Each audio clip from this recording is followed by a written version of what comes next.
Five,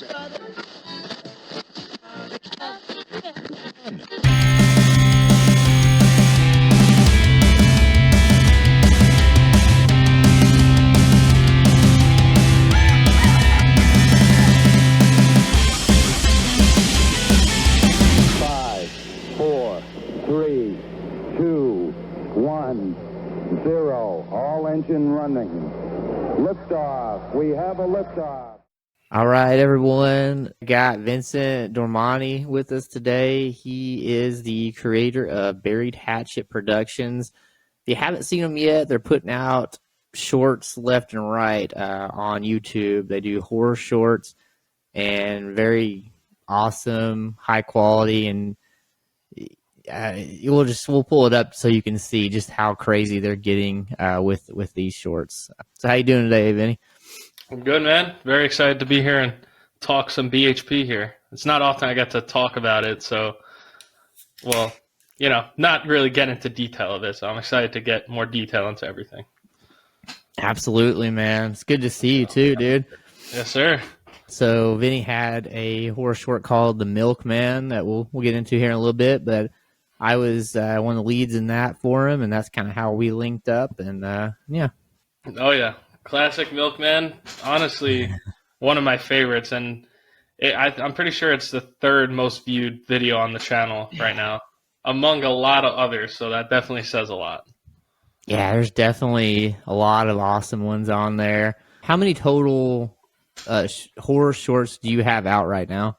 I believe it's 28, or 20. It's 28 or 29, because I know, like, between the next two that we're about to put out, it's going to put us at 30.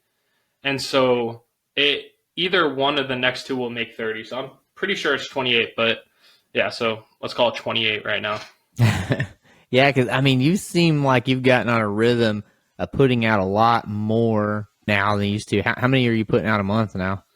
So we're doing one a month, and it all the whole process of putting more stuff out kind of started after I stopped going to school, because when we filmed Milkman, that was like the end of 2022, and I was still in film school and stuff. But then literally a couple weeks after we actually shot that, like beginning of December, the school shut down because they lost accreditation to the school, and it's a whole big thing. But I then had a lot more time to do this, and then April of last year, so right around a year ago, we decided to just want to pound out content and do one film a month. And going forward from last March to now April, we've been on a consistent one film a month. And so the next one that we're doing should be coming out. It's actually coming out this Friday. So after that, we just had a lot more time, and now we're on that once a month schedule. That's awesome, man. And for those that don't know, I mean, there's a lot. Even if you're doing a 6 to 10 minute like short, I mean, there's a lot in that process if you're doing it right and putting out some quality stuff. And so one a month is wild. I saw you grew your team when we did Milkman. I believe you had, was it 2 others other than yourself that day? I know your brother does a lot of the behind the scenes work too. Yeah, so he's kind of slowly getting back on set, but yeah, he was just kind of doing post-production stuff for a while. But I believe it was just me, Preston, who's, the assistant director and gaffer, who we work hand-in-hand with, and another who was my teacher at the time. So yeah, it was 2 of us on set. And actually, sorry, one more, he was doing behind-the-scenes stuff. So 3. So yeah, going from the crew of 3 people to now, even though it's like 5 people now, it's still such a big difference. Having 2 extra hands, it makes a huge difference. So definitely up in the crew for sure. Yeah, especially if you can get people to specialize in certain things, and then it's like that's one thing you don't like. You got a lighting guy, don't have to worry about lighting then, and things like that. Or you start working together enough, you got, or they know what you're looking for eventually. Once you get it clicking, Right, and that's kind of something I've learned over time is that Preston and I, we work really good together now, but it wasn't always like that. Like we definitely, like he didn't have a horror background at all, and he was more like into action stuff. So it kind of over time working more together, people start to learn how you want things done and how just the films are supposed to be made, and now the lighting kind of just clicks like that, and everything for even like, you know, people we've been working with now for like 5 months who are new to the crew, they're kind of really understanding how we want the films to be made, and we're all just kind of on the same page about things, which are really good now.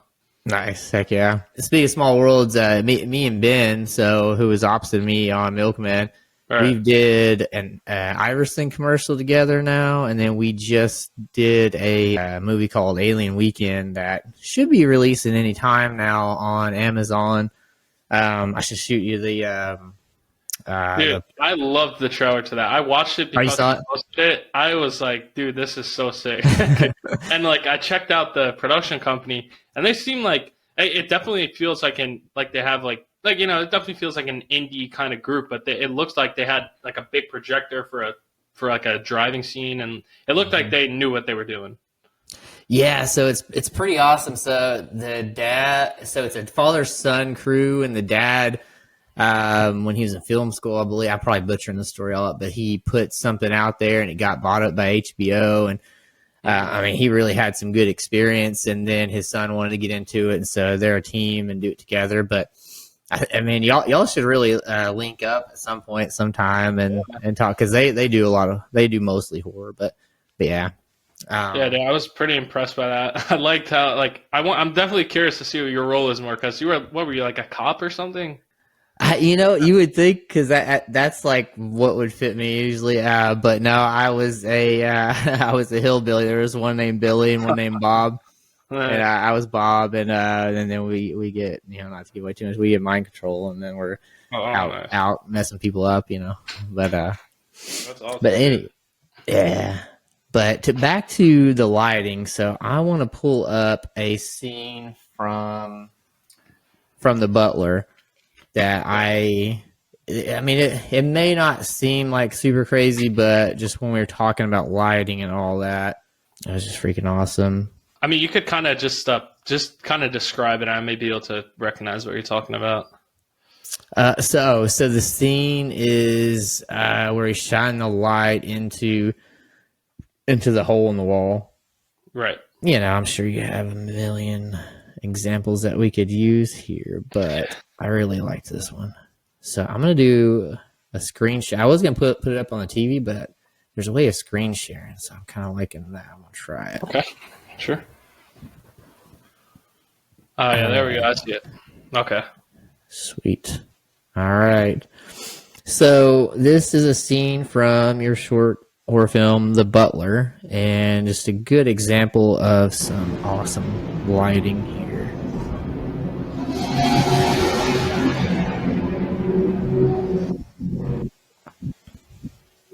Oh yeah, I love this moment in the film, and I do too. I'm not the biggest fan of this film as a whole. I'll be honest.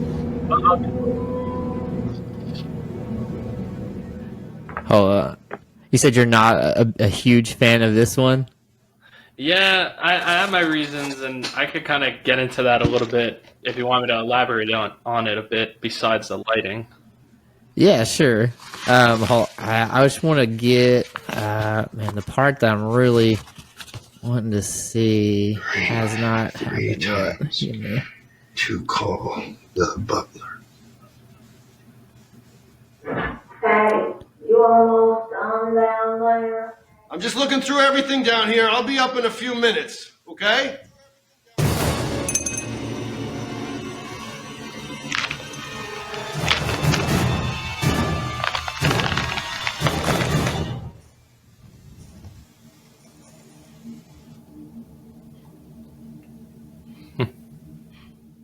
So really, this is the part I'm talking about. You got the smoke going and the light flashing in there. Oh yeah. There's so we just achieved that by the fog. I'm sure you've seen it on the sets you've been on before, but like the really pumping that fog in there, a ton of fog. Because even though it's seemingly because we're filming on sets, like that's a set that we built in the basement. It's technically a small space, but also we're in this huge space. And it gets the fog disappears so quickly. So we are really pumping a lot of fog in there. And I love the way it looks with the flashlight there. that's probably my favorite sequence of the film. Like, really, when he pulls down the wall and he's looking through it. I have my issues with the film because there's a whole kind of fucked up story of how it came to be, but it was like not really fucked up like that. But we had 2 other filming sessions planned for that, and the first one, it was literally 2 nights before, and that got COVID, and so I had to cancel everything. Yeah, we had actors coming and had to cancel everything, and I was like, let's shoot on Thursday. It was like a Friday. I woke up and I was like, I tested for COVID, had it. I was like, let's do the following Thursday because that's 6 days away. I was like, I should probably be fine. And then come Thursday morning, I still had COVID, and I was like, I don't want anyone else to get it. And so we scheduled it for 3 weeks later. We then had another film that we were shooting that Saturday, 3 days after that Thursday I was talking about. So we had to disassemble the set and everything and build a new set. And so now the Butler set that we had was just totally washed away. And so we had to rebuild it. And I thought in that time of having off that I should rewrite the script and redo some things. And I had my girlfriend kind of help me with some stuff. And we kind of added that old lady character. And I think it would have really worked if it was played by an old lady, but it wasn't. And it was a younger lady in makeup. And it kind of just threw off the whole film. And, I'm not here to bash my own work, but that's not my favorite. I would say that one in particular, the only thing that I didn't love is I was like, she doesn't seem old, but it felt like it was an old soul vibe, you know what I'm saying? I was like, that's the only part. But, everything else with it was awesome. I didn't know, so you had some continuity things going on that was stressing you out on that, huh?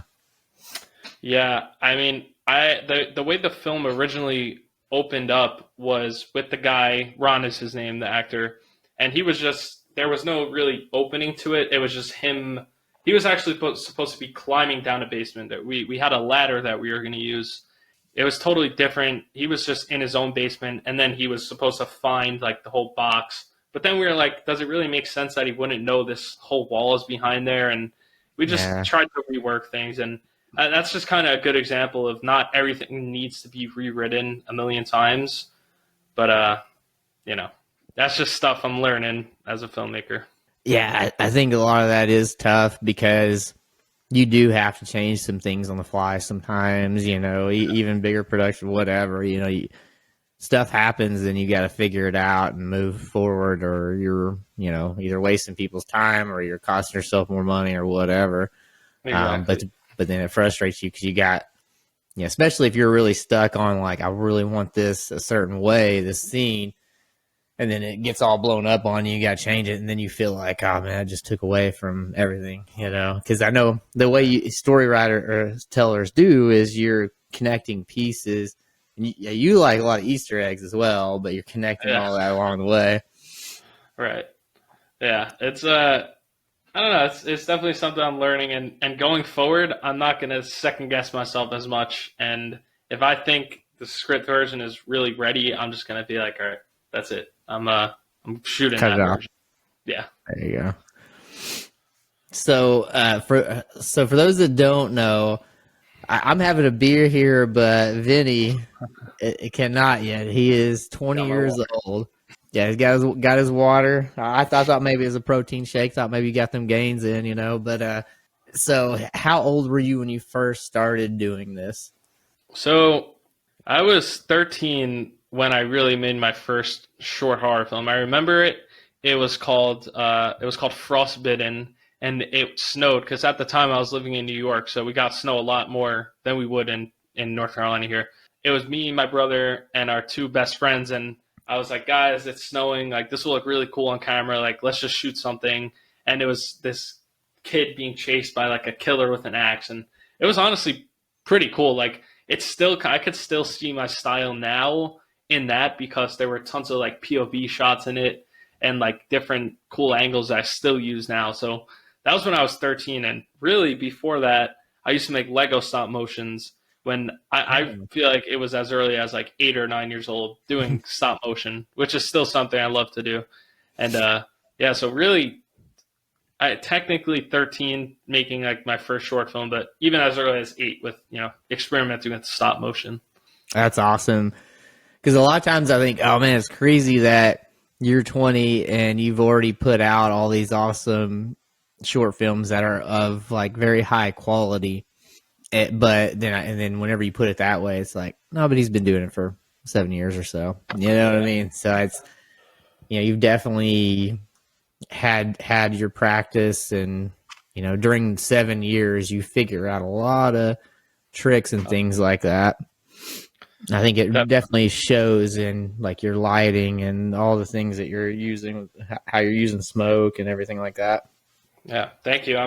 I think the biggest growing period has been like the past year, because we've been filming so much stuff that, like I was saying with the Butler, like that was for me not the best thing I did, but I learned from that, and going forward I'm like, I want to be better than that last one.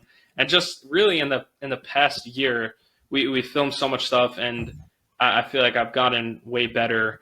And it's like the shoots that we do now, like I could think back to the first time we had like a professional actor who was actually the guy that was in the Butler. That was the first actor we ever worked with.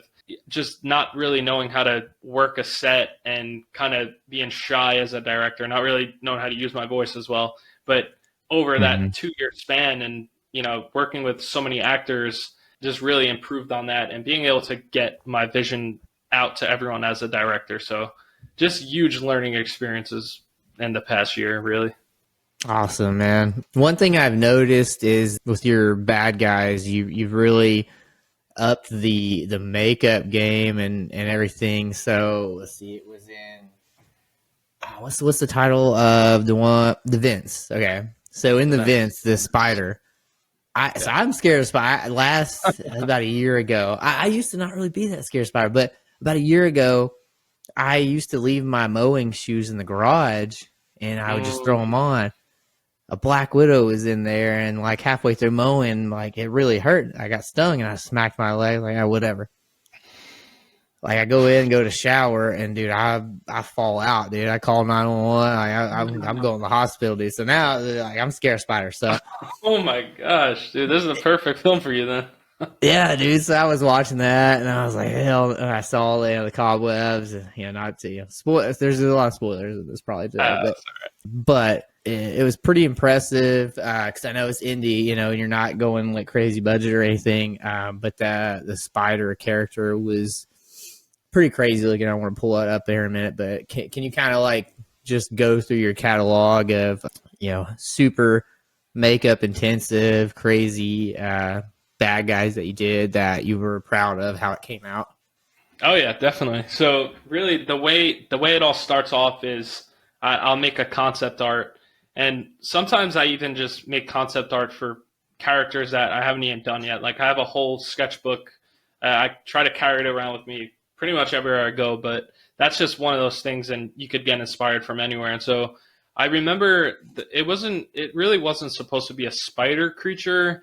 It was more so supposed to be this like green, slimy, kind of hairy figure, like, and we kind of slowly turned it into a spider because I really did draw it like a spider, even though I didn't think so, because it had like all the different legs and stuff. So I brought that to Anna, who's my girlfriend, and I said, how could we do this? Because she does costume design for us, which kind of works perfectly since she's done that for a while. She thought of a really fun way to make the claws and have our actor be able to move around and everything. The next part was the face. And so we have a new special effects artist with us. She's been with us since November. Her name is Natalie, and she had the task of creating the mask. And there's no actual makeup on his face for the spider, but it's a ski mask that has a ton of latex on it in the right lighting, and we would spray it with water to really bring out everything. It looked really good, and everything kind of meshed really well together. And with some cobwebs on top too. That's why I would not have guessed that in my head, because I've been the guy sitting in the chair getting makeup on for an hour or more for stuff like that, and it sucks. And it sucks to get it off too. Your face hurts for a day or two, but the fact that you were able to do it that way and it not be noticeable is awesome for two reasons. Because one, for the actor not have to deal with that, but two, like time, so you can do that on your own time, have it ready to go. pop it on, church it up a little bit, and be ready to go. So you're saving yourself set time as well. So that's it's awesome. And yeah, thank you, dude. And like it definitely sped up the process because our filming sessions are usually like 12 hours now. It's kind of like a wall to wall 8 a.m. to 8 o'clock, or sometimes even shorter, like 8 a.m. to 6. And this one was actually 8 a.m. to right around 7, which was like later than we had planned. And if we would have had to put all that makeup on him, it definitely would have taken way longer. So it was really efficient to have that. But even for other sets we've been doing, prior to having Natalie, the makeup artist, we were kind of just doing what we could. Like the Milkman, there was no practical base. Anything could, like, a couple of things were touched up with VFX for Ben to make him look comic-y. That was even just having the costume, and we grew from there. And the last film we did before getting the special effects artist was this one called Wax, where we were making real people seem like wax figures. And a lot of it was enhanced with visual effects, but we had this really cool practical base of like very glossy makeup and a lot of hairspray and hair gel to push their hair back. And that was really fun. But going forward, we're trying to just be very ambitious with the characters we're doing. And I'm making, like I said, like I'm trying to make concept art as much as possible and think of these cool creatures. And it's really a lot of fun to figure out how we're going to make it happen. Yeah, man, that's pretty awesome. And I guess another piece to it is continuity wise too. You save yourself continuity issues on that. So, I mean, that's awesome, man. And another thing that you're working well with too is just using different types of mediums or whatever you want to call it. You incorporated, you obviously do a lot of special effects, which I want to get into more too. But you've incorporated with his name is Colterell, right? Yep, Colterell. Yeah, shout out Colterell for the awesome comic drawings, things like that. So you've incorporated comic drawings into the film and made it. I mean, it's really cool. We'll show here a little bit how you do that, but that was really awesome too. So how you like doing that type of stuff, and then also give us a little behind the scenes on special effects. Like, how long does it take you? How did you learn that? All right, sure. So I'll start off with Coulter first. It's funny how me and Coulter actually started to work together because I had mentioned before that I used to do Lego stop motions. There was this whole, like, I'd say probably in like 2015, there was this crazy huge surplus of Lego animations on YouTube. It's still popular now, but I swear like 2015, 2016 was crazy. Like so many people were doing it. And so I was getting into it, and there was this other big YouTube channel. His name was, I forget his name, but the Colterell did voice acting for it. I was like, dude, I want this guy in my film. And so I emailed him, like spam emailed Colterell so many times, and he never answered me. Or I think he may have answered me, but he never did the voice acting for me because I was like a 13-year-old kid. Yeah. I guess he couldn't really trust it. I don't know. But for a film Shell Shocked we did, I hit him up to do voice acting because he also does voice acting. And then we kind of started working together. And Milkman was the first thing he did for the comic artwork. And he's done another film with artwork for, it's called Till Death, where we made a video game. He did the sequel to Walk the Plank, the sequel to Milkman. And his artwork is going to be in the next film that we're shooting this Saturday. He actually mailed it to us. So I gave him some concept art, and he drew it up on paper and mailed it. So that was a whole new experience for mailing something to each other. That was super cool. But he's super talented, and anytime I think of like a way to mix the mediums, like doing the video game or the comic book artwork, he's my go-to, and he's just really good at what he does. Yeah, it comes out real awesome. Actually, let's just go ahead and pull up. I'll pull up a scene from the Milkman here. The Milkman's the one that I never feel bad about when I watch it. Like it's hard to not feel bad about your work sometimes, but Milkman, I always love it. I get that, because whenever you see something so many times or you read a script so many times, after a while you're like, is that as good as I thought it was? I feel like that, especially if I'm writing anything comedy wise, because I'm like, oh man, this is funny, or maybe having a beer or two and I think it's funny, and then like after reading it 50 times I'm like, Is that even funny or is it just stupid? I think you're great at the comedy because the animation you did, even though it was short, that landed in a lot of things. I want to Thanks, see man. the whole thing, dude. Man, I think I can't hardly get it into festivals because I think it just went a little too far, and so with the current, cancel culture and everything like that, I think they're like, oh, no, if we want to touch this. You should just do it anyways. This is The Milkman. It had, 264,000 views since uploaded. Oh, yeah.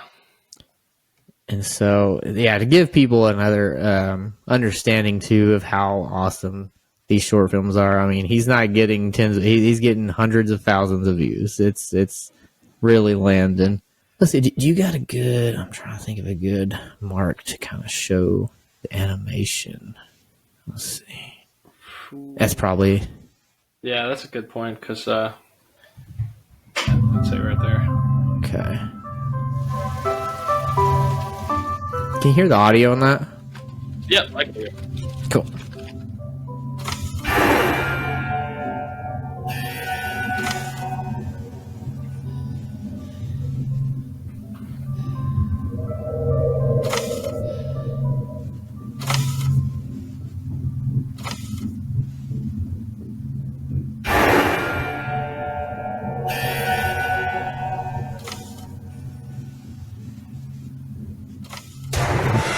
I thought that was wild whenever I saw that for the first time. I was like, dude, he drew me. Yeah, right.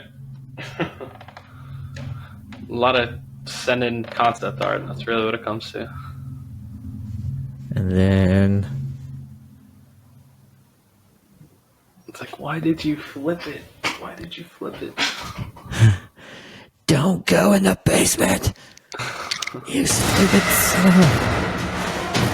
Well, I don't want to show the ending. Really, the ending is really cool artwork for sure. Yeah, I mean, do you care if I show the ending? Huh. All right, let's do it.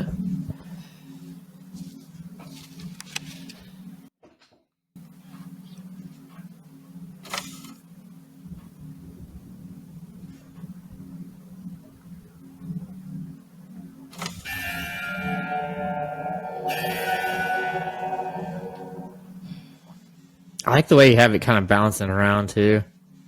Oh yeah. Yeah. All right. Cool. I love that one. I haven't watched that in a while, so it was good to refresh my memory of it. Yeah, I thought it was so cool that he not only that you were able to incorporate that, but it wasn't just like he's handing you over these drawings and you just pop it in there. It's like you had the movement to it. There's all these little things that come together to make it all work. Right. But I thought that was pretty awesome. That movement though reminded me of Walk the Plank, which I want to pull that up too. Whenever the house is, you really feel like it's moving. Yeah, I'm so glad that landed. And it's unfortunate that Walk the Plank doesn't have the same popularity that Milkman does because it's a direct sequel, but that was a super fun process, and I'll get into that a little bit once you show it, how we actually did the moving.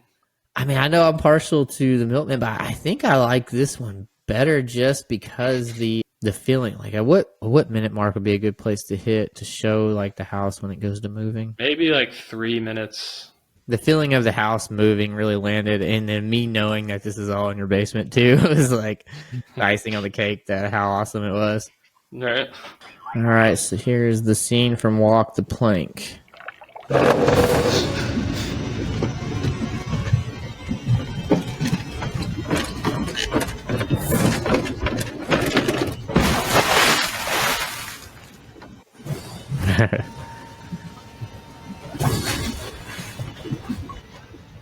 The chaos and movement you added in there just definitely landed.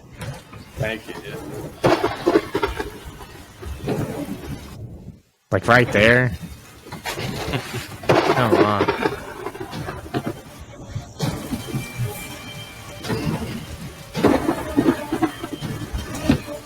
This was so much fun, man. That definitely one of my favorite filming sessions because JD, we had to wash his clothes twice because of how soaked he got from just that one scene there. That whole scene, like when I envisioned for it, it really turned out how I wanted it to, because I wanted the whole floor to be filled with water. I remember writing it early 2023, so that was before we were even like doing the set builds and stuff. But having it filmed on a set allowed us to do so much more. And for that first scene where he falls down, it's like a big bucket of water that we had. And then when he's looking out the window, we had a big bucket and we were just splashing him with it.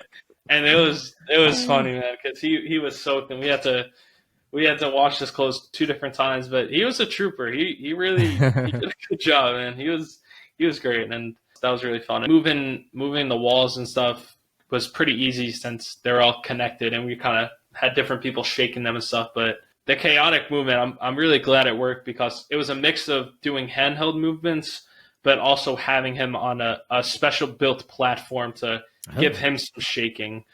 Because as an actor, you would know, like, if I was telling you, like, all right, Larry, for this next shot, I need you to act like you're shaking.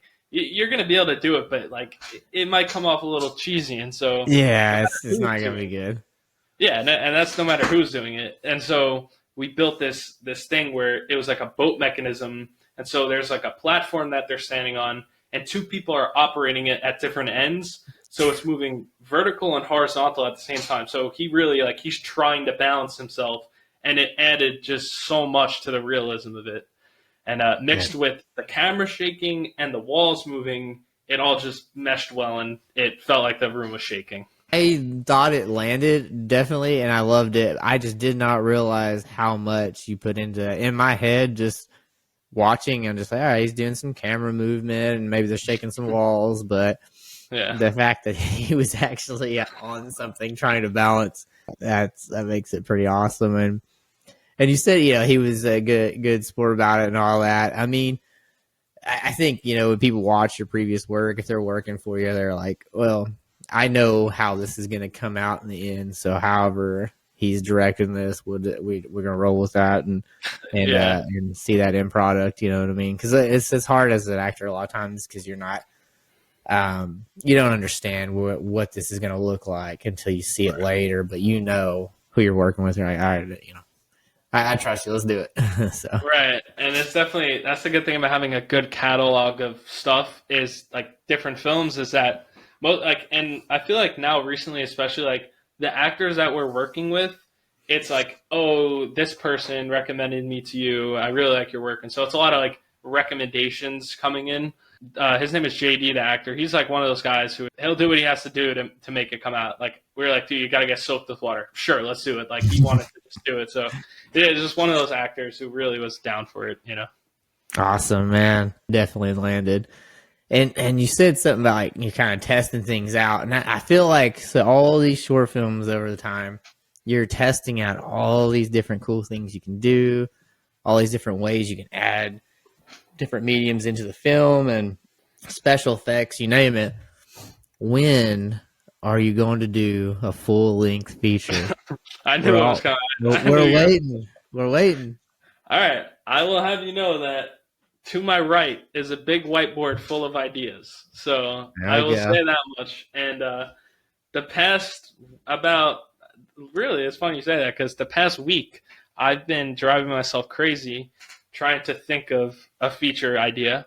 And that's just, it's not really how I operate. Like, I'm not good at just sitting down and saying, okay, I'm going to write right now. Like, I need to get inspired. And you know that too, probably. Like, you can't always just sit down and be like, all right, I'm going to write a full film right now. Like, to an extent, I could do that, because I was sitting at my kitchen table the other morning, like sipping on coffee. It's just part of the normal routine, and trying to just jot down as many ideas for a feature, like as many tiny bullet points. And I came up with 2 that I'm happy with and I could see as features. One of them is easier than the other, but the one that's harder is the one that I like more, of course. So it's going to be complicated, but I'm really trying to work towards it, because a lot of people are asking about it. And a year ago, if I was thinking like, oh, I want to do a feature, I'd be like, I'm not ready for it. but I feel like it's something I can be ready for just because of how many short films we've done. And I always said before I start doing a feature, I want to master how to make a short film. Not that I have mastered how to make a short film, but I feel like I know how to do it, and trying to just branch out to that feature, I feel like it's the right thing to do. And so I'm really trying to work on it. I'm really trying. Well, I think now you got a crew going, you got people that are bought into what you're building, and they've seen what you can do, and they worked with you. You're a nice guy. Like, that's a big thing too. Working on sets, you don't want to work with people who are jerks all day. Yeah. Makes it not worth it, right? And so, like, you've got buy-in, you got people that are going to be there for you when you're ready to do it, and then you have gotten all this practice down. To what you said though about pumping out one a month, that I think really makes you get more ready to do something like that. Because when you do a feature, you're trying to slam it out usually in a month, and it's a lot of work and a lot of days in a row. Yeah. And so you hammering out one a month kind of gets you on that process of where you're having to hurry. It's a little stressful. You're running into hiccups. You're pushing your way through it. And so I think that really is I think the way you're ramping up to get there is pretty smart there. Yeah, dude. I definitely what you're saying is right, because just having the practice to do it. It really, like, each short film we make, it really is just practice for the feature. It's very intimidating thinking about like how many filming sessions in a row, but it's also like I love being on set. I look forward to the weekends where I am shooting because it's just a whole day doing what I love. Mm-hmm. And the most we've shot recently was in the span of 6 weeks. We shot 3 different films, so that was definitely a lot of in between. Like, there was no really room for anything in between, because all right, once we finished that one, it was prepping for the next one, then prepping for the next one. So it was a lot for sure.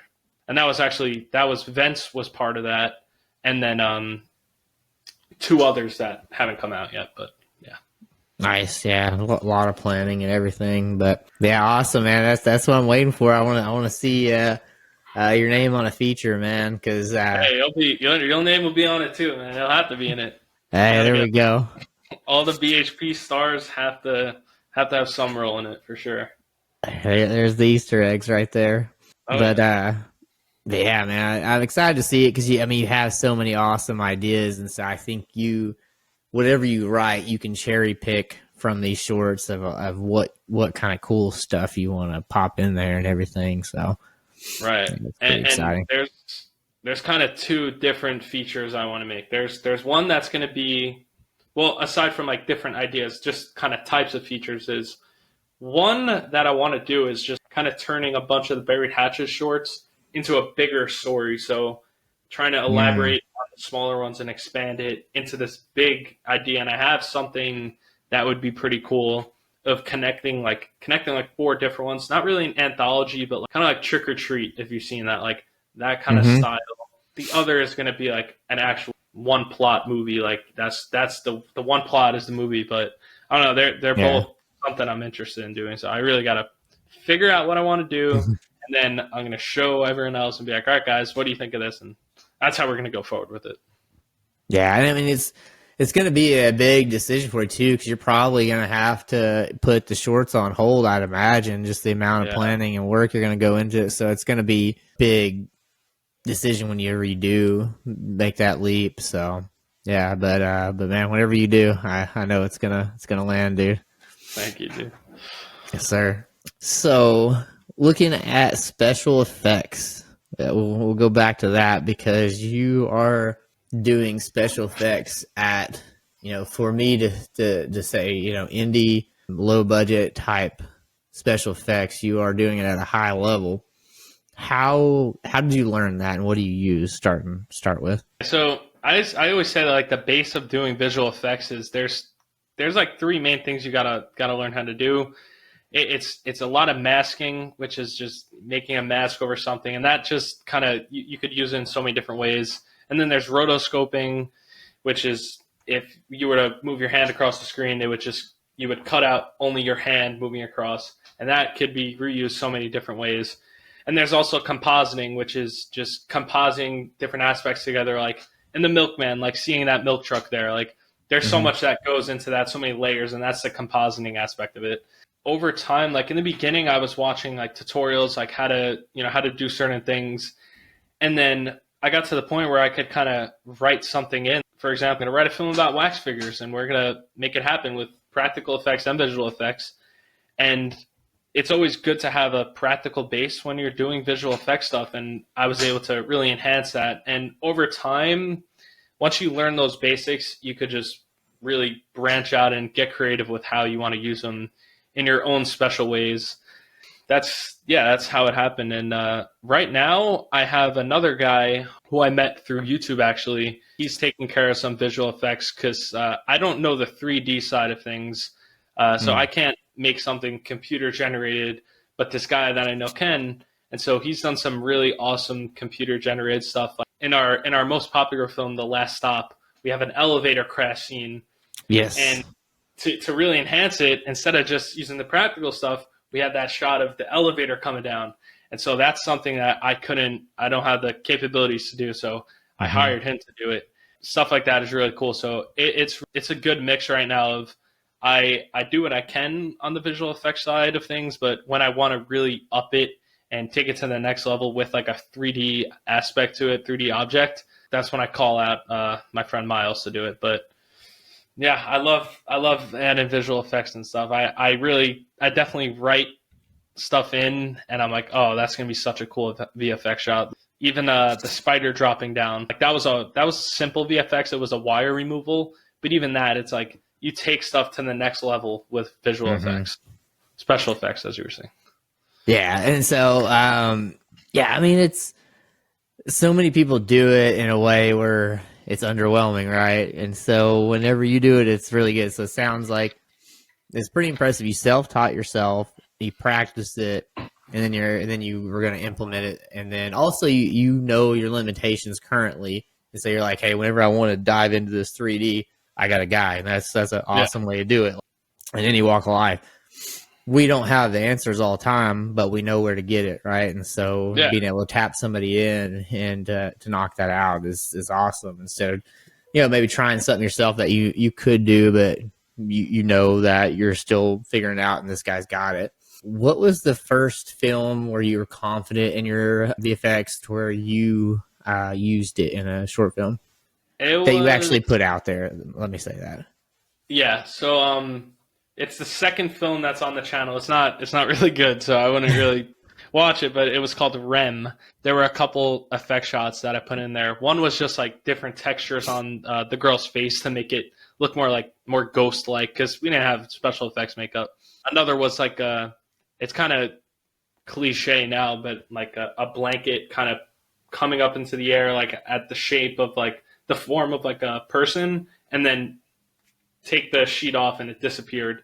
And so that was like basic VFX at the time, but I look back on it, it still holds up. But from there, I just wanted to implement it into every film, because there's just like, especially adding like white eyes to stuff or just different textures on the face. Like it always just looks so cool.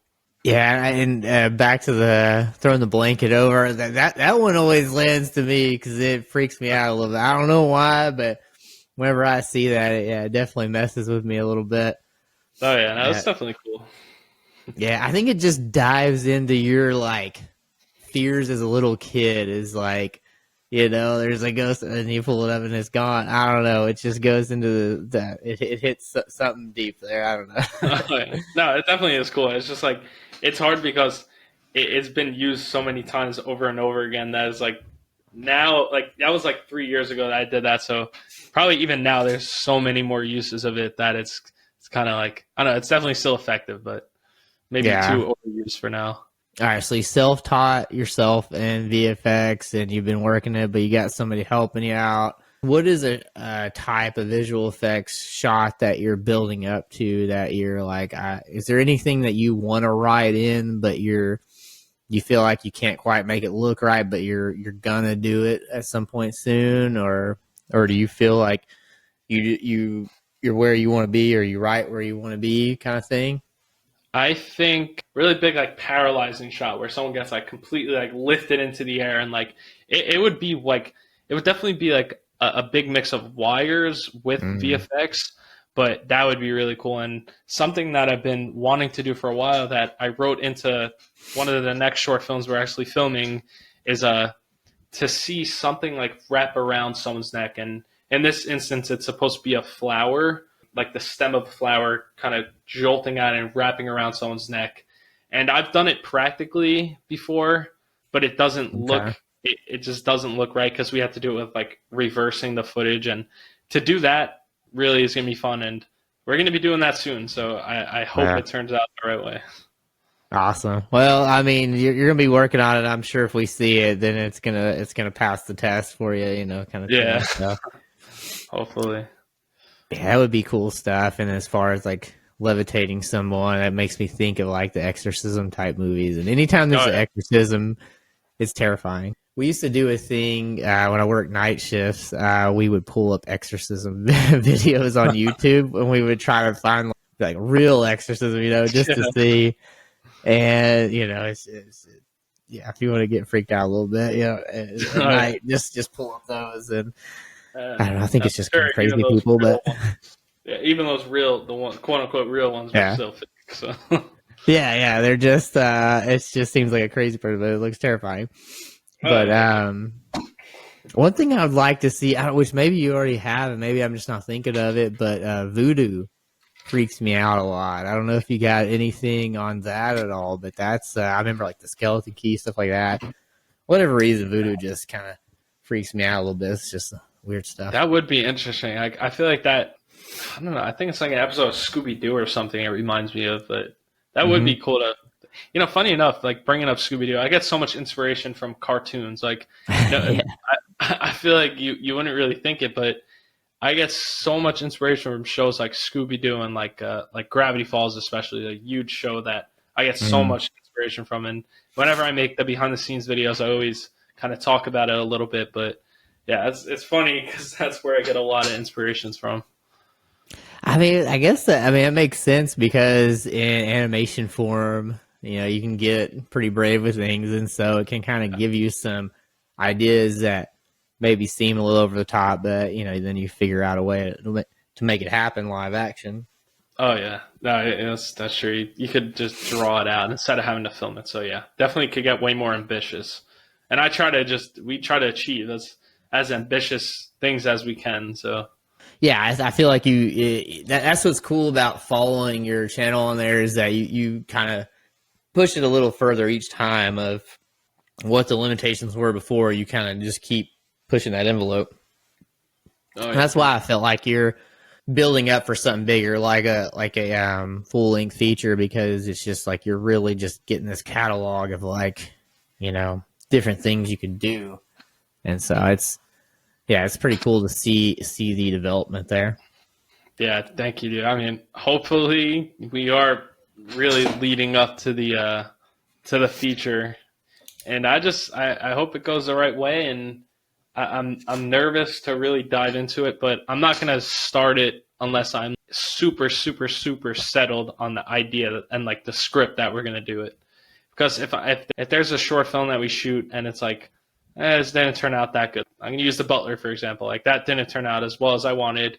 It's like, okay, that was just $500. Like it's okay. We still got to film out of it. But a feature is like we cannot mess around with spending money on something that's not going to be good. So yeah, it's not like, you know, where you scrap. What was the movie? I think it was like a big DC movie they scrapped and I got a tax write-off. Oh, really? Yeah, I forget what it was. I mean, they fully filmed. I'm going to edit this out. I'm going to Google it. So one recent scrap for which I didn't realize was in the DC universe, but Coyote versus Acme. That was scrapped for shelved, as they call it, for a $30 million tax write-off. Batgirl, that's the one I believe maybe it was canceled. Let me see here. That's crazy, filming the whole feature, and especially those DC movies with the amount of visual effects they do.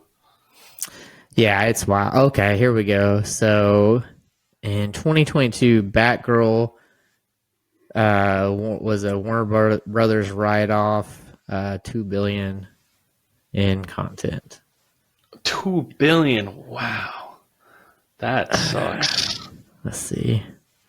Which, I mean, don't quote me on that because there's a lot of numbers flying around on here. Some that are in the millions too, so it's hard to say what's correct on there. But all that to say, yeah, there are some scrapped projects due to tax write-offs. But I'm guessing you're not willing to, or I don't think that's going to work out for you, huh?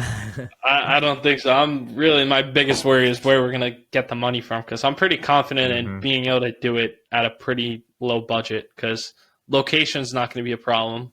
Really, the actors are going to be a problem, and lodging for everyone. Like, if we're having, I know we want the lead to be Tommy, who was in The Last Stop. I think you said you saw that. And so she's in Atlanta, so that's she obviously has to be put up somewhere. So I feel like most of the budget is going to go to really like being able to like pay the actors and stuff and everything around that. But I don't know. If we could get some investors and try to get like 10,000 for it, I feel like it could be possible. And really, when you're talking movies, that is a low number. But seeing what you're doing on $500, people can imagine that. But one thing, so the episode 1 I had was Thunder 11. We got into it a little bit, but I also, when I was prepping for that, I listened to a couple other podcasts of his, the creator of Sharknado, and he said when he was putting that together, it had the business side of me going off because it was a full-on business plan, right? He was literally just showing investors return on investment, and it was a straight-up business plan. And he was taking comparative movies, high-end, low-end, showing what they made and showing like, hey, this could be what you could get. And he was basically like, hey, we're paying investors first, and then after that, that's when we're going to profit. If that doesn't happen, we don't profit. But it's a risk on your end. But yeah, he was talking about full-on business plan, putting it out there, and then pitching it, finding the people to pitch to, I guess, is the hard part. But, you do got a catalog to show of what you've done on no budget, and so you got a good base to try to get out there and do that. Yeah. But so I think you could definitely go that route just because people, you get what, hundreds of thousands of views on these videos. So, I mean, people know what you're capable of. They want to see you do something bigger and they'll believe in it. So yeah, I would definitely put a lot of thought into, I'm sure you are, but into that piece of that puzzle too. Cause I mean, I think you're shooting yourself low on 10K. I think you could definitely fundraise a lot more than that for it with your catalog, man. Better would be, as much as we can get, it would be great. I'm really going to work on doing a pitch deck because I have 2 guys that are pretty valuable contacts that I've come across that I want to pitch to. One of them works at New Line Cinema, so that's going to be a really good one to pitch to because I had a meeting with him and I still send him my work and he's, he likes it. And so he was the one who was really like, you got to make a feature. Like he told me that he was like, keep working on the shorts, but make a feature. That's really where my headspace right now. I have 2 more we're filming 2 more short films, and then we're going. I don't have anything planned after those 2, so I'm just gonna be feature film bound and make it happen. But dude, if we can get more than 10K, that'd be crazy.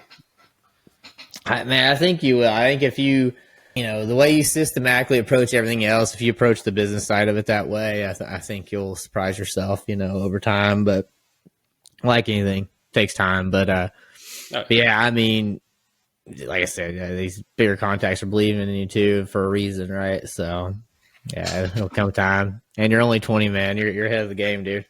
I appreciate that, man. I'm trying. Those ambitions. To bring it back a little bit, we're talking about different mediums you use, but I didn't hit on the different items and props that you use because you seem to maybe, I don't know if you purposely go out to find things or if you're just out and about or you like to go to antique type places and you grab something up, you're like, I can use that. I don't got a script in my head yet, but I think I can do something with that. So let's go into that on how you do you purposely hunt these things out? Where do you like to go? What are some things that you've gotten and all that? Sure. Most perfect example I can think of is the Milkman because there's this antique store It's like 20 minutes away from me. It's in this town called Youngsville. It's a really nice, like, historic kind of town, and there's this it's really nice antique shop, and I like to go in there like every 3 months because going there often, they don't restock stuff often like that. Yeah. But it was the first time I ever went in there, and I'm looking around. It's like a huge strip. There's like probably over 10 different rooms that have stuff, and each room is like a different stuff. There will be like different plates and china, stuff like that, houseware, stuff like that. But there was this one that was antique toys, and that was like my favorite one. And so I was looking around, and I saw the Peepscope box. I was like, this is so sick. And I negotiated the guy down to $40 for it. And just that whole time in the store, I was like, dude, I'm gonna make a killer short film from this. I got home that day, and I wrote The Milkman. That whole just in that one day, I wrote the film. I like in the span of a week, like I was like talking to Coulter. I was like, dude, like I got this really good idea, and it was all because I went to that antique store. And so I kind of just continued going there. Like I went there like a couple weeks ago. I didn't find anything, but I do oftentimes find stuff from there. We did there were 2 other films I could think of where I went in there and I was like, okay, I'm going to find something. And I found the prop and I wrote the short around that. And that's my favorite way to write because it's easier to write something when you have like an inspiration or you have a location that you want to do it in or just something like that. So that's always like my favorite. But there are other times like the next film we're shooting is about a haunted bottle of ink. And so like the drawings are coming to life in this ink. So that was why we also used Coulter for it. But that was something where I just kind of wrote and we're making the prop for it. And my mom does all the props. She does an incredible job on it. So I'd say it's like a 70-30. I'd say 30% of the films are because I found something and I want to make the film about that prop. But 70% is like, all right, we got to make this now. Yeah. It does always get done. Like I'll tell my mom, I need a haunted bottle of ink or I need the bell that gets rung. She always comes up with it. So that's nice. Awesome. It's so accessible too. Yeah, I like that it's a family thing. It's that New Zealand Sun team I told you about that I like to work with. They're a family team as well. And as far as making props, you would love to talk to them because the son Taylor, I'm sure they both work on it, but he creates so many crazy things. Like that last film I had, like an animatronic alien at one point on my chest, and he could control it with a controller. And so when I would look over here, we would be like, going with each other. And he's really gotten into making his own stuff a lot too. I like how you find stuff and let the story go with it and everything. I think that's pretty cool. I like going to places like that too, like Concord, North Carolina. Out here, we got the Gibson Mill, and they got there's always just tons of stuff. Mooresville's got one too. But it's like you said, you can only go once every like 2 or 3 months, or it's a lot of the same stuff that's going to be sitting there chilling. But the Mooresville one does have like an antique game shop and action figures thing like you're talking about, and it's pretty sick. Nice. Oh yeah, dude, I love it. It's so fun. I love getting inspired from, like I like making films that are about like historic things. Like it's always like an antique object, it feels like. And that's just kind of what I fell into doing and has just turned into the style that I like to do. And that's just, that's how I like doing it. So antique shops are always great. Old stuff be creepy, man. I mean, and I like that you're saying, all right, you're falling into your style and things like that, because everybody does. Like, I feel like a lot of the greats, like Tarantino, when you watch a Tarantino film, you know it, and so I think if you're able to have a style where somebody watches it and they know, like, oh, that's Vinny, that's a pretty cool thing too, and I think just watching your shorts so far, short-wise, I would say, if I saw one of your films, I would know it. There's going to be a lot of crazy pushing the limit stuff that actually works and stuff that you don't see in mainstream Hollywood stuff, but it's awesome stuff. Like the comic book stuff, all that, you don't see that, Yeah. Thank you. Like yeah, you're welcome, man. And in the water scene and Walk the Plank, you may see something like that in Hollywood, but they're spending hundreds of thousands, if not, more doing that, and you're making it happen on nothing, Yeah, that's funny you say that, because Walk the Plank was like, I started the script for it like shortly after we did The Milkman, because I was like, all right, I want to continue this, make the sequel. But it got put on a huge pause because I kind of forgot about it. I was watching Haunted Mansion, the new Haunted Mansion movie. I don't know if you saw it, but there was a scene where the dude's house got flooded by like this, like, I don't know what it was, but I was like, oh, that reminds me of like what I want to do for Walk the Plank. And so that's why I wrote it. So yeah, it is fun to see our low budget stuff turn out pretty similar to like a bigger budget film. So yeah, I would love to see somebody that paid the money for like a scene like that on Haunted Mansion or whatever, and then see what you did it for, how it came out. Their face on that. I hope they'd be impressed. They'd probably be like, "Hey, you want a job?" No, I think it came out pretty good. But yeah, having your own style, I think, is especially important now when everything's a remake. Everything is, I don't know. It's me and Thunder were talking about it. It's just everything is made. Movies are now made to where they're a part of an extended run of like Marvel, for example, things like that. Yeah. And they don't just make these standalone movies that just turn into classics anymore. And a lot of stuff is good, but then you're like, oh, well, it was a remake though, and at least they didn't screw it up. But it's like, where is the original middle of the road, even budget stuff that we will talk about 20 years down the road? It's less and less now, Yeah, I mean, it's really like my biggest like pet peeve about being on YouTube making films. Like, my big goal is I want to get 100,000 subscribers so I could have that play button. You get a play button when you hit 100.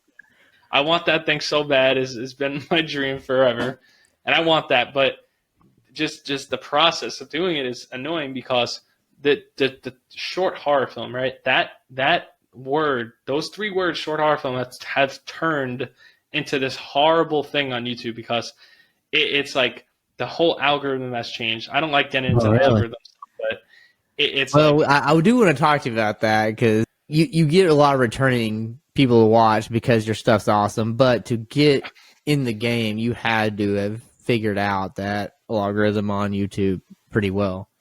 I think I have, and it kind of, I don't want to say like the stuff I posted has really flopped, but like the last thing that got a ton of views was The Last Stop. It's almost at 500K, which I'm super grateful for. Yeah. But since then, nothing really has hit over like 30K, and it's unfortunate, because they're all good films that should be popping off, but instead, what's getting views are these really crappy films, and I like, there's this like there's this thing called Momo. It's like an internet trend or something, and people turn it into a short horror film. Yeah, like yeah, there you go.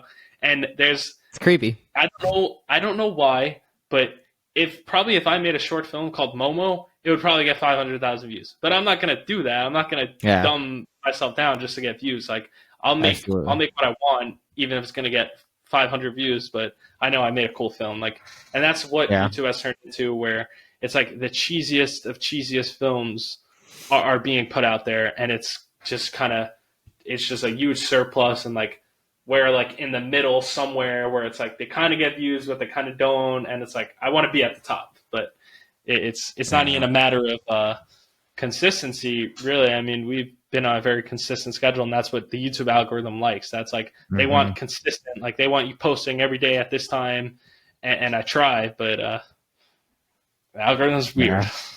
Yeah. Speaking of the Momo thing, well, didn't that start? Because I think I don't know, this is my conspiracy theory, but I remember I looked it up just because I heard that they were plugging it into random kid videos to scare people's kids, because they're just handing them over iPads or whatever. They're watching stuff and then they're freaking them out. But I don't even know if that was ever really true, and if maybe they just did that because they know all the parents are going to look for it and search it and all that stuff. Maybe, if you paid someone to put an article out there that got enough reach, then everybody's going to search. So I'm wondering if that's how that went down. But I just remember I looked it up because I was like, man, they're not being my kids' videos, damn it. I have no clue, really.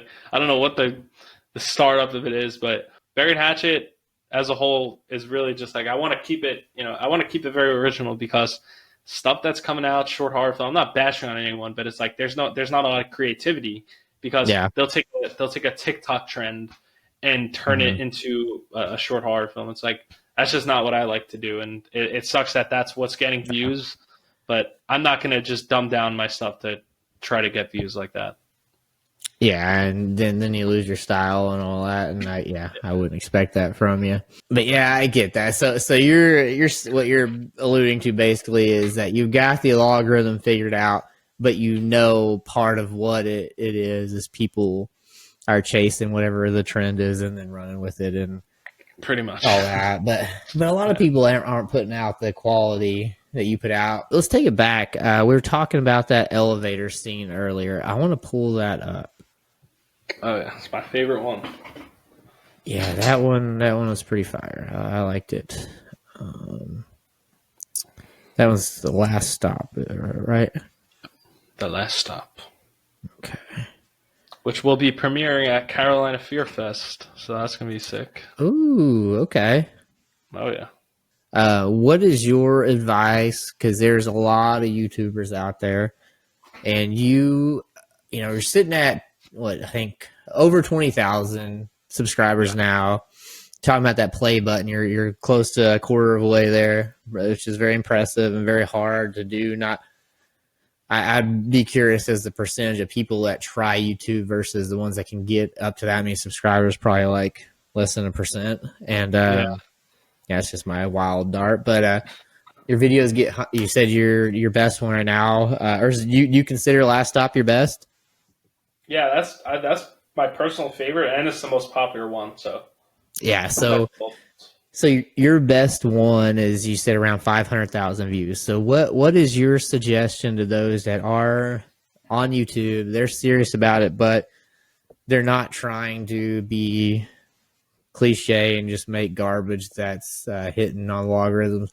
Like, what's the advice you would get them to get them in a repetition of like continuous growth? Because it's obviously more often not an overnight thing, but get them some consistency.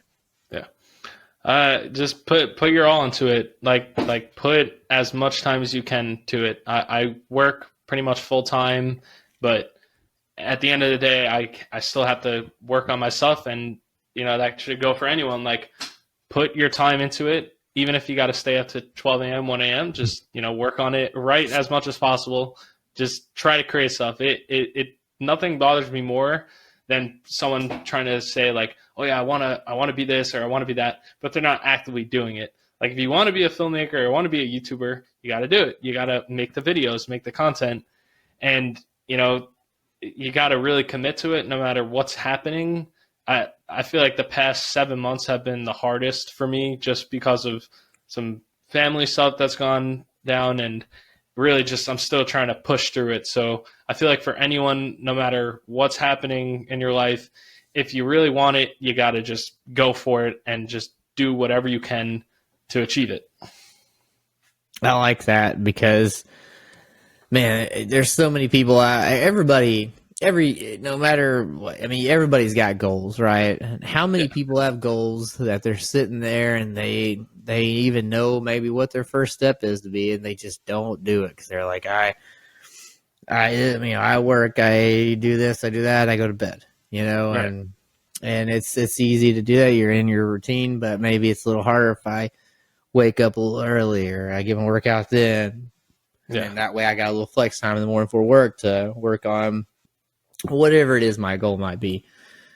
But the people that do that, they see failure in the beginning sometimes, and keep pushing through until they get it figured out, and then keep elevating from there. Those are the people that find success in life, because some people get lucky and they find it quickly, or they're just athletes maybe, or just super gifted. But even those guys and gals, they're still putting in thousands of hours of work to be able to throw a ball or whatever the case may be, you know. And so that the drive and consistency, I think, is great advice for anybody that's trying to achieve anything at all. You know, never say I would like to have done that, but and then you got the XYZ list of excuses. It's like you didn't put in the work, right? Right. It's all excuses. And like I won't when that time comes that the 100K plaque is there. I don't want to ever be called lucky because it's been just a whole like it's easy to feel sorry for yourself when like you're doing stuff and it's not getting views or it's not getting popular, but you just got to keep going and you just got to keep pushing through it. I mean, I as a creative person, when something doesn't go your way, it's easy to be like, oh man, like this sucks, like this isn't fair. But it's really just about just keep making it, just keep make another one. That one didn't do good, just make another one. Because that's what I've trained myself to do is, oh, that film didn't do good. It's all right. Let's make another one. Maybe this one will. And that's kind of how it is. And if you can have that winner's mindset in your early 20s, you're going to really be set up for success. I mean, you're going to be so much further ahead in life by the time you hit your 30s than you would have been if you didn't. Because many people just like me in their early 20s were pretty lost, trying to figure out. So that's why I did military, but everybody figures their own thing out. But there's a lot of wasted years in your 20s. But you've got a good mindset, a good head on your shoulders, and you're working hard. So that's just, you're going to be 10 years ahead of the game than most people your age, because a lot of people waste their 20s. You find yourself, you party, whatever, but you're not wasting your 20s. You're not wasting your teens. You're getting after it. So good on you, man. Thank you, dude. I'm trying. Thank you so much. All right. So back to the last stop. We're going to pull up that elevator scene because it was badass. So many people compare it to Silent Hill, which definitely see it. Maybe it would. Maybe sometimes we have things that influence us and we don't realize it, but maybe you know that had a little slight influence there. Oh yeah, definitely. What is a good? What do you think about like 5:30? 5:30. Okay. All right, the last stop.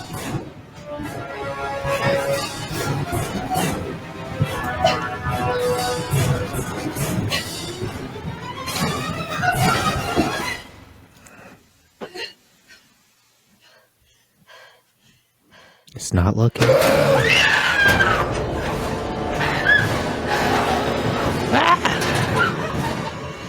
Yeah, you're gonna die. Ooh.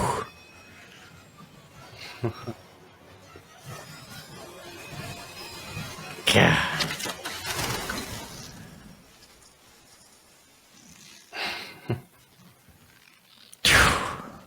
The sound there too.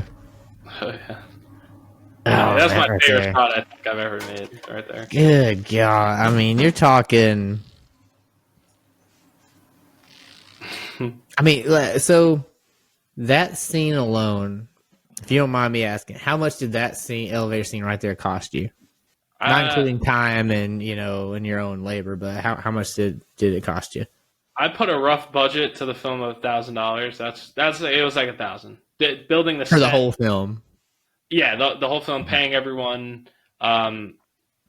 Yeah, I think it would have been a lot more expensive if that falling shot was expensive, but it was actually a favor from Miles, because I did something for them, so we kind of skill traded, and so that was technically a free service. Dang. Yeah, I mean, creating that elevator was super fun, and that was the first thing we built. Like, that was the first thing we built, and that was the first set we had. Yeah, I remember it costing probably like $600, $700 just for the material, because Dang. I remember going to like Home Depot with the guy who helped me build it, because it was like the two of us building it.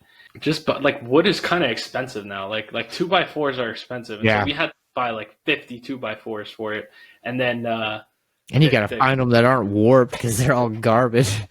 Yeah, And so that was expensive. We had to make it look like aluminum. Like those are walls, those are flat walls, but that contact paper is not cheap. And so that all just kind of factored in it. So if that's what you were asking with how expensive that scene was. Yeah, and I'm just curious as how did you do that whole scene? So you're saying the actual elevator falling as you're seeing it, that was your buddy knocking that out for you? Y'all did a skill trade? Yeah, so that was that whole shot that's the only computer generated shot where it's like you see the elevator falling down the shaft. I knew I needed that in the film. Like that pretty much made or break the film. Like I don't think that would have been as effective without it, because you see where it's traveling, you see that's falling down. But everything else was really practical. Like to make it look like the light was passing through the door, it was like a light holding it and kind of moving it up like that, like very chaotic, and just like kind of shaking the camera a lot. And then we had Tommy in wires so that she was in the air kicking her feet. All that kind of came into play. The lighting, the camera movement, the wires, the visual effects. Like it was all just like that sequence alone was so much put together, and it turned out great because of like how much went into it. And it's funny because that was the longest filming session we've ever done. It was 17 hours to shoot that. Dang. And we have a whole video on the channel. It's called On Set of the Last Stop. It's a whole experience, like 10 minutes worth of footage throughout the day. And it was like 1 a.m. I remember it being like 1 a.m. We had her in wires. And we were like, dude, could we just everyone wanted to go home. Everyone was tired. Yeah. But we finished it. That was a crazy one. That end scene, I mean, I remember watching it and thinking, man, that was ridiculously just awesome. But just rewatching it right then, I was just like, yeah, man, that was pretty sick. It's a combination of things, but it goes back to what we were talking about earlier a little bit is, you made a connection and you said you kind of had to prove your credibility. So you start putting stuff out there and he's like, okay, this guy's a serious filmmaker. And you can start trading off work and helping each other out. And I mean, that's awesome. I mean, making contacts is really in any line of work helps you tremendously, because, you can not only make friends, but you can also help each other out when you need it and both, do bigger, better things, and so that's awesome, man. Oh yeah, dude. Yeah, that was like the biggest production we've had. Like still to this day, like we haven't had anything that's topped that. And it's like it really goes to show, like I don't know if it's just something just that happens in the world, but when you put that effort in, like that film took us like 3 months to make. Like I feel like it has to do good. Like there's just something about it. If you put like lame effort into something and post it, like if it doesn't do good, it's like it's reasonable why. But like when you put all that work into it, it's like, dude, come on, this has to do good. And that was one of those examples where it was like, okay, it hit because like a lot of work went into this. And so I'm very thankful that one hit. Like, and that's our big blow up one. Like, that's the one.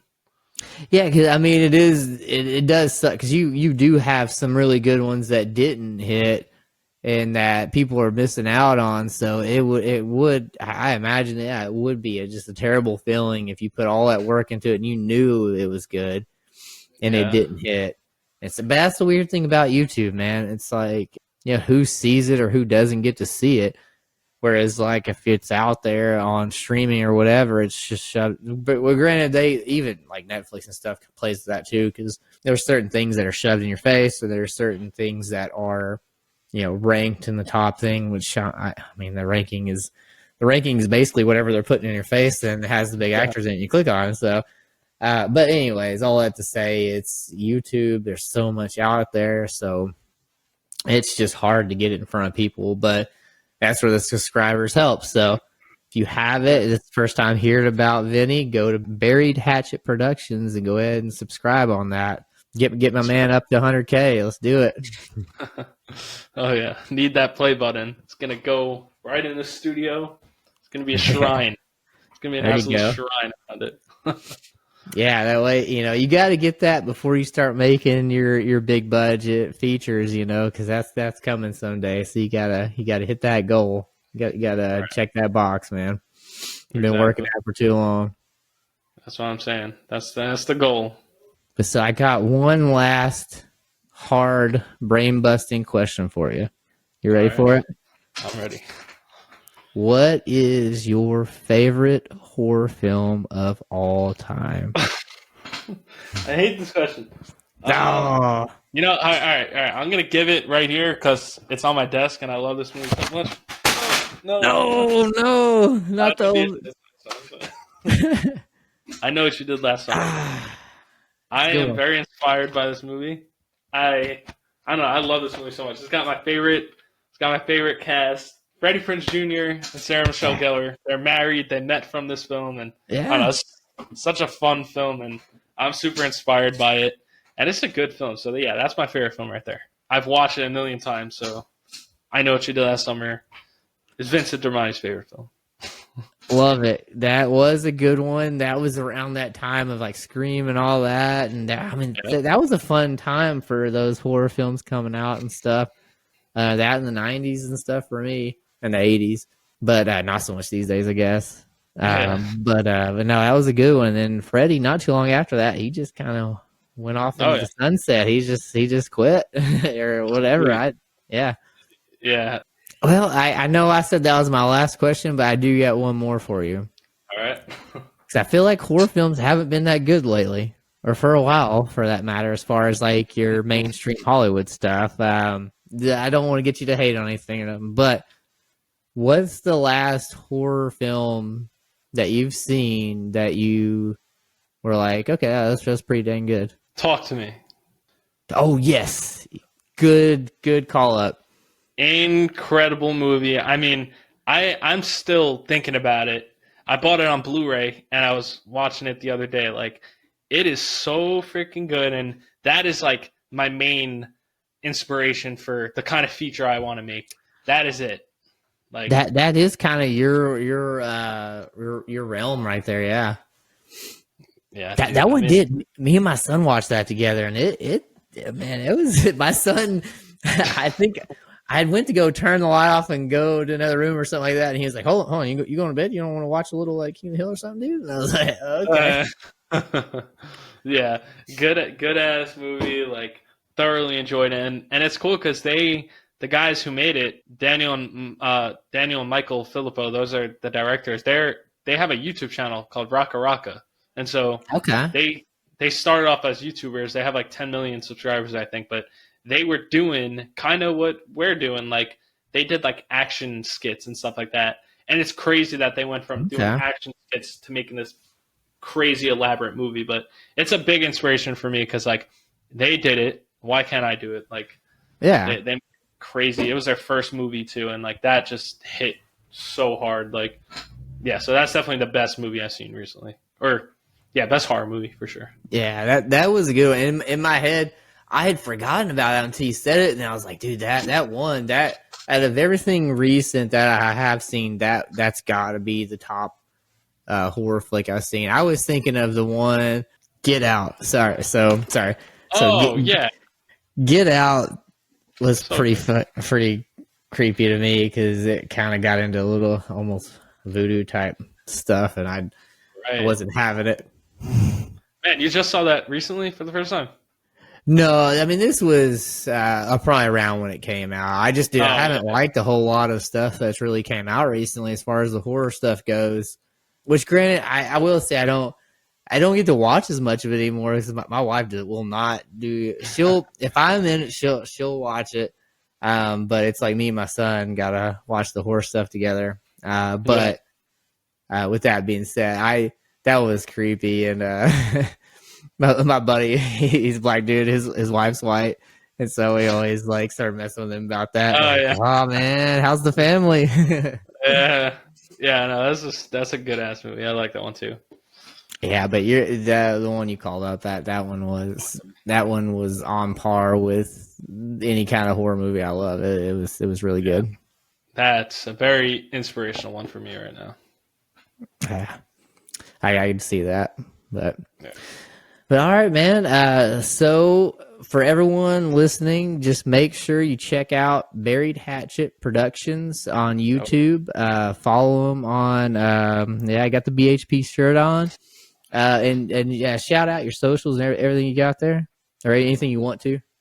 Oh yeah, Vin Makes Horror on Instagram. That's my main one, and then it's just Buried Hatchet Productions on Instagram, and that's a YouTube too. Post frequently on both. So Vin Makes Horror. Got a lot of updates, like live updates on set when we're filming, so that's always fun. Yeah, I think a lot of, to add to that, a lot of what people miss out on is your making of, because it's so crazy to see some of the things you do. And so watching the making ofs that you put out there on YouTube is also a lot of fun. Oh yeah, thank you, dude. Yeah, man. So yeah, people check it out now on YouTube while you can. You're gonna have to be paying for that on that streaming or whatever the world is at, or theaters if we still have them by then, because who knows how long they're gonna last, unfortunately. But yeah, he's gonna be doing big things, man. But I appreciate you coming on, and it was awesome to catch up, and man, I'm excited to see what you do, man. I keep pushing that envelope, and I keep striving for more, man. Thank you so much, dude. Amazing interview. I had a lot of fun, so thank you so much. Awesome, brother. All right, well, yeah, you have a good one. All right, dude. Have a good one.